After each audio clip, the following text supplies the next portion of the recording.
Hi everyone, I'm Amber Ezell. I'm a third grade teacher at Eastridge Elementary, and today I'm going to present my diversity plan to you all. My diversity plan is going to focus on trying to close the learning gap with our ELL students or English language learners. They are falling behind significantly in math compared to the other subgroups in our school. Having to learn academics in a language that is not your native language is going to bring about struggles and difficulties no matter what. But we are hoping that using some of these strategies and implementing them as soon as we can will close that gap a little more and help them be more successful, not only in math, not only in school, but in life in general. We're going to look at some of our school demographics so that we can know a little bit about our school. So students from a low-income family are at 80%. That means that this is not necessarily considered a subgroup for our school as much as just the norm in general. We also have a pretty diverse group of students. We have 42% white students, 29% black students, 25% Hispanic, 2% Asian, and 2 or more races are also at 2%. One of the largest subgroups within our school is our English as a second language learners, or our ELL learners. They represent on my chart the 2 or more races, Hispanics, and Asians. So those are the ones we will be looking at. So as you can see, this is the test scores from 2017 from 3rd grade ELL students compared to the other subgroups within our school. As you can see that this is the Hispanic group, and they are at 49% below proficiency level. 36% are approaching but not quite there, and 15% are on track, and none of them have mastered their mathematics proficiency. On this chart, this is our other subgroups, and we are at 40% below, 2% approaching, 40%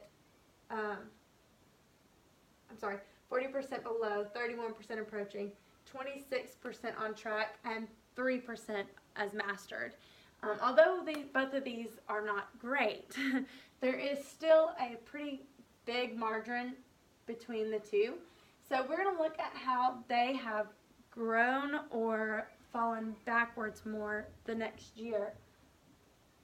So when I looked up the 2018 test scores for the ELL students, they were now in 4th grade.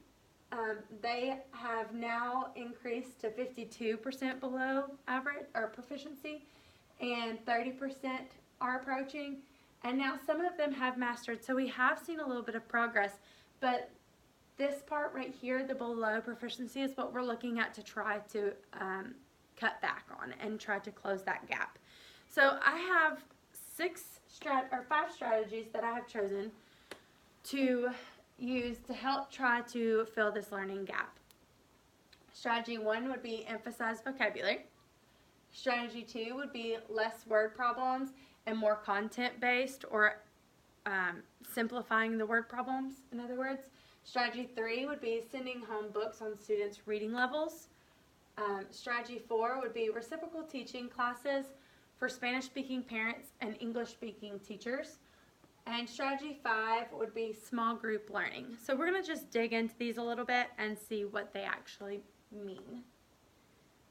So my first strategy, vocabulary, is that I think it's very important that we use word walls or have vocabulary posted in our room so that the students can refer back to it and help them understand and be able to express their thinking in math.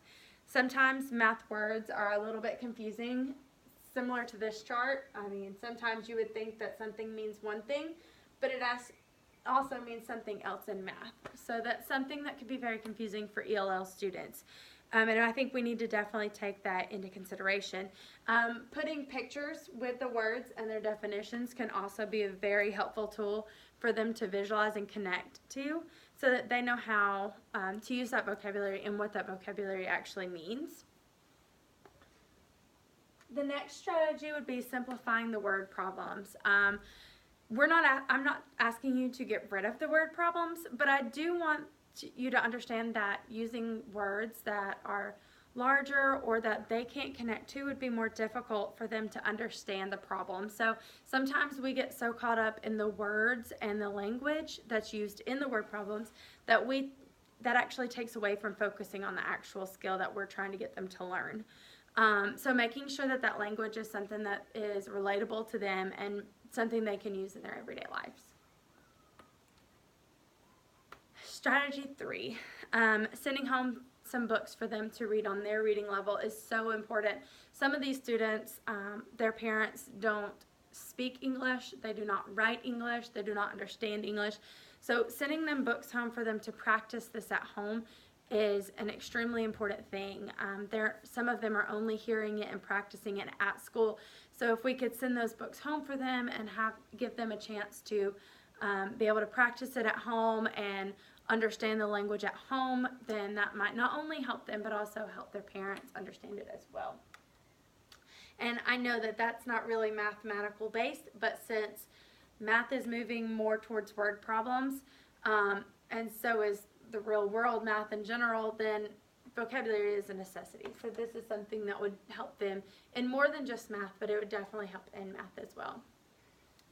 Strategy 4, reciprocal teaching classes for Spanish-speaking parents and English-speaking teachers.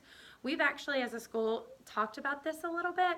I was interested in having like teachers and parent communication being built up. So since it is such an important thing, we have a Lighthouse team that is actually parent-based because we are a Lighthouse school. And our parent Lighthouse team could bring it up with some other parents within the school, and hopefully what we're hoping is that we could get some ELL teachers or ELL parents and the ELL teachers and get them to come in and help the English speaking teachers understand a little bit of Spanish and vice versa, so that we can communicate easier with the parents and so that the parents could help their students with homework and be able to celebrate and voice their concerns with their teachers. So it's not just we're telling them something and they're not quite understanding it, or they're telling us something and we're not quite understanding it.